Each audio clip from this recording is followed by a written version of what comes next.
Bonjour à tous, bienvenue sur la chaîne Electric Surf, ravi de vous retrouver pour cette nouvelle présentation.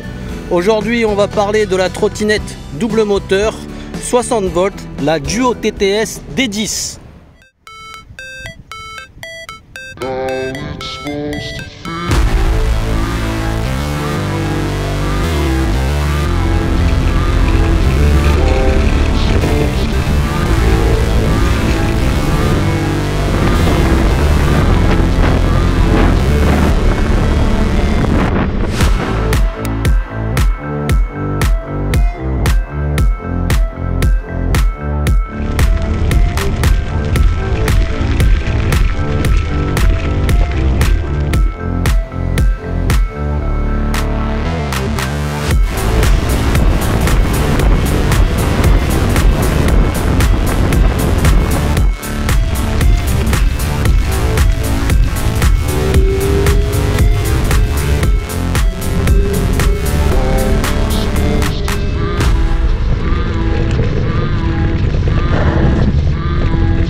Il s'agit d'un modèle doté d'une batterie en 60 volts, 22,5 ampères-heure.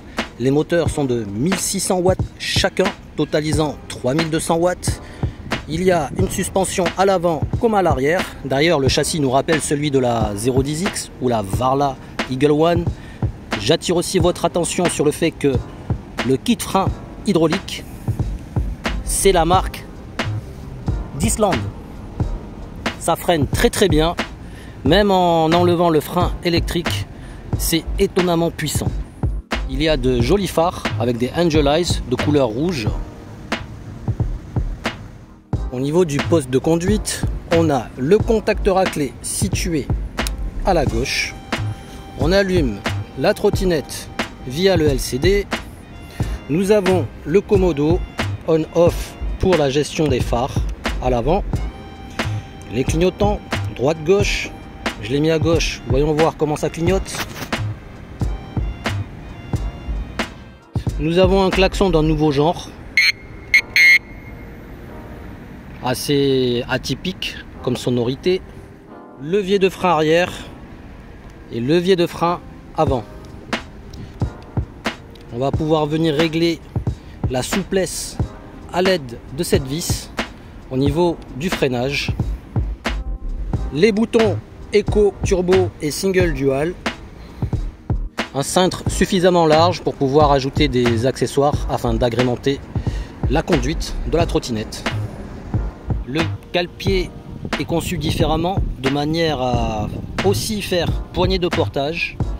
Il y a un double port de charge. Ce sont des prises GX16 3 pins.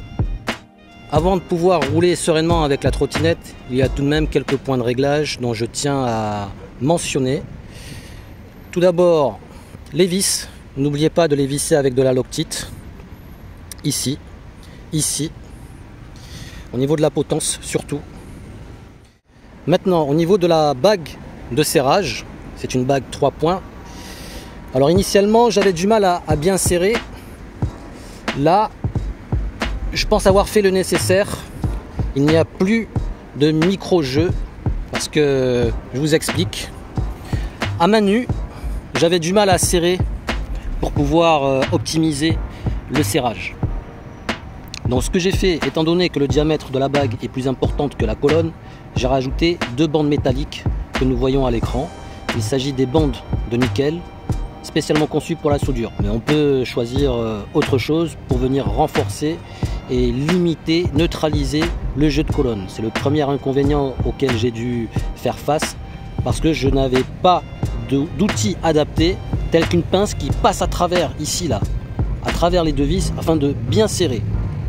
Autre point de vigilance, la colonne de direction, je l'ai trouvée plutôt ferme. Quand on veut tourner à droite ou à gauche, je ressentais comme des crans. Ça force un petit peu, donc ça peut être gênant pour nos trajectoires. Ce que j'ai fait, j'ai pris une clé Allen pour pouvoir dévisser la vis en dessous. Il faut tourner dans ce sens-là afin de desserrer un peu cette colonne de direction et de gagner en souplesse. J'ai fait ça, maintenant je me sens mieux. Autre réglage à effectuer, au déballage de la trottinette, les phares vont être positionnés assez haut. Et en roulant, l'éclairage n'est pas optimal. Ce que j'ai fait, vous voyez ce support, il vient se pencher vers le bas. J'ai pris une pince et j'ai baissé de force ce support-là afin d'ajuster la position des phares. Une fois tous ces points de réglage effectués, c'est-à-dire la vis de la colonne pour limiter l'écran, la bague de serrage afin de neutraliser le jeu, l'inclinaison des phares afin d'avoir un meilleur éclairage et les vis de la potence pour avoir une meilleure stabilité du guidon. Une fois tous ces réglages effectués, on va se sentir plus confortable, plus en confiance pour affronter le bitume, pour faire du off-road.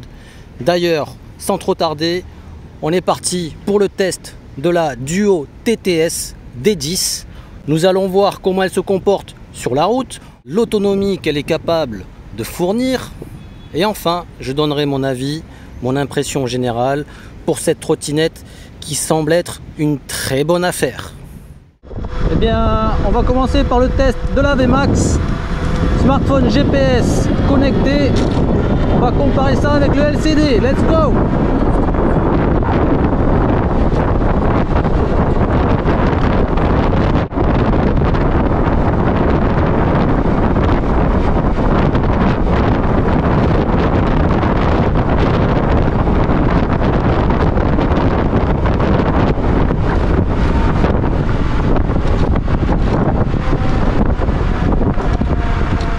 J'ai vu un petit 65 km/h sur l'application GPS et sur le LCD, étonnamment, il affiche une valeur moins importante. On a une valeur un peu plus pessimiste sur le LCD que sur l'application GPS. Bon, malgré les réglages effectués par rapport à la vis de la colonne, pour la direction, je la trouve toujours plutôt ferme, comme si on avait un amortisseur de direction. Ça peut être gênant pour certains, un peu moins pour d'autres, mais ça dépendra de tout un chacun. Côté suspension, ils sont pas réglables, je les trouve assez fermes, ça manque un peu de souplesse, mais ça passe sur les chemins tels que je prends actuellement pour faire du off-road. D'ailleurs, on va aller trouver un terrain de cross. Ouais, petite session off-road cross, c'est parti. Hop là, long virage à droite, petite bosse intermédiaire, hop là, double bosse, pardon, et on part sur la gauche. Hop, je passe hors piste, grande bosse, ça les prend bien. Hop là, on continue, non, ça les prend bien. C'est une trottinette adaptée pour ce genre de terrain. Je sais que je pourrais pas faire ça avec d'autres modèles. Les pneus Tio VT 10 par 3 sont mieux adaptés pour une utilisation routière. Elle a une bonne adhérence, mais faut pas trop en faire non plus parce que lorsqu'on va freiner, ça va déraper. Et pour un meilleur freinage, il vaut mieux que le pneu adhère plutôt que dérape. Vous voyez ce que je veux dire? Donc vu que les 10 par 3 sont conçus pour ce modèle là, les pneus PMT pourront se monter pour gagner en confort, pour optimiser la qualité de conduite.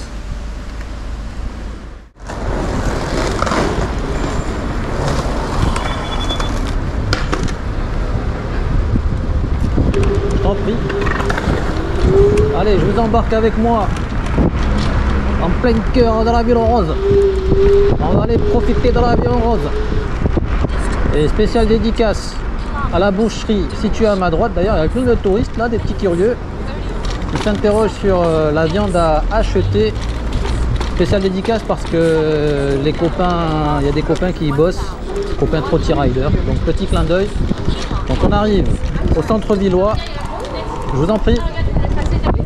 Et on va aller tester les pavés du centre-ville.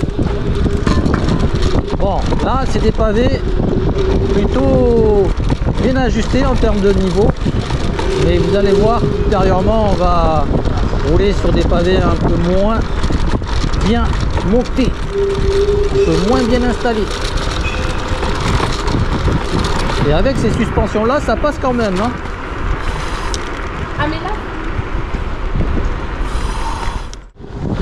Voilà, c'est ça, les pavés du rond-point de la place Wilson. Ceux-là, ils sont un peu plus dégradés. Donc on va voir comment la trotte se comporte avec ce genre de pavé. Est-ce que on est dans une position inconfortable ou bien plutôt confortable? Là, je me sens plutôt à l'aise. On va décirculer sur la droite.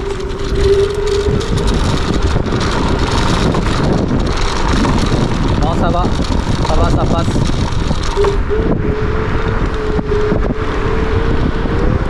Donc plutôt bon. Ok, c'est la petite pause. J'en profite pour vous expliquer comment accéder aux paramètres du LCD. Donc double pression sur les deux boutons. En même temps, on va pouvoir naviguer dans le menu. Ça va de P0 jusqu'à P9. Donc les réglages que j'ai effectués, le P9 je l'ai mis à 0, ça concerne le frein électrique. Le P8 je l'ai mis à 100%, c'est la capacité à exploiter la VMAX. On va pouvoir l'ajuster 80%, 50%, 25% si on veut une vitesse max moindre. Le P7 je l'ai mis à 1, il s'agit du hard start, c'est-à-dire un départ arrêté un peu plus costaud. Le 0 c'est un départ arrêté plus faible. Le P6 c'est le cruise control, je l'ai mis à 0, je veux pas de régulateur de vitesse. Le P5 je l'ai mis à 0, c'est-à-dire kickstart. Je veux pas de me lancer avec une poussée pour démarrer la trotte. Et le reste P4, P3, P2, P1 c'est les réglages de voltage, dimension des moteurs, etc. Voilà pour vous donner un aperçu un peu plus concret.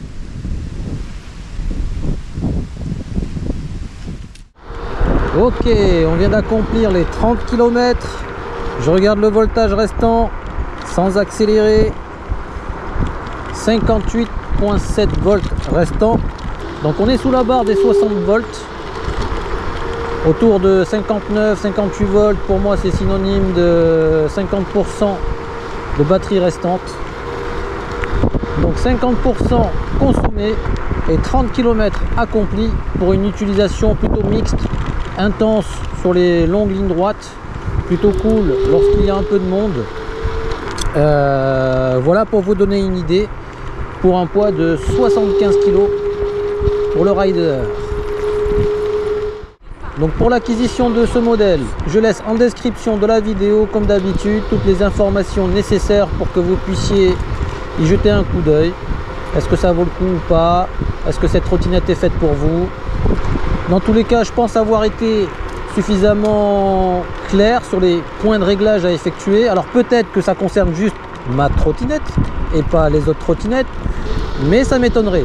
Je pense que toutes les trottinettes qui passent par la même chaîne de production finissent par avoir les mêmes points de réglage à effectuer. Donc arrivé à un voltage inférieur à 59-58 volts, on diminue la cadence pour préserver la batterie, adopter une conduite un peu plus douce, sachant que le test a été réalisé en mode turbo et dual. Donc un paramétrage plus consommateur que les autres. Ce qui est bien avec ce modèle là, c'est les kits freins hydrauliques de chez DY Island, très réactif. Je n'ai même pas besoin d'utiliser les freins électriques, sachant que cette marque là, je la positionne à un niveau équivalent des Magura MT5E et je me demande même si c'est pas un poil meilleur. Pour le savoir, il faudrait faire des tests un peu plus concrets. Mais on se sent bien, on se sent en sécurité. Je m'adapte par rapport à cette colonne un peu plus rigide. C'est peut-être une question d'habitude, puisque j'ai l'habitude de piloter avec des colonnes de direction un peu plus souples. Eh bien écoutez, on arrive à la fin de cette présentation. Petit coup d'œil au compteur, 35 km accomplis, 58 volts restants. Comme d'habitude, je laisserai le screenshot final puisque je vais continuer moi mon trajet retour. Bon, finalement l'autonomie est intéressante sur la Duo TTS D10. Je pensais que ça allait être un poil dégradé par rapport aux précédents modèles que j'ai pu tester, puisque les moteurs sont de 1600 watts chacun.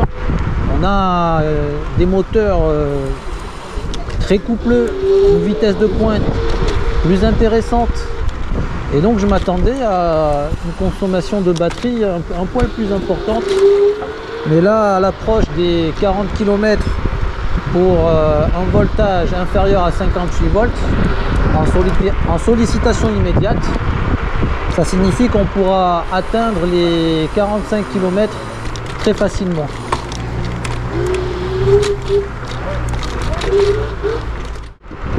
Ce sont sur ces dernières images que je vous quitte.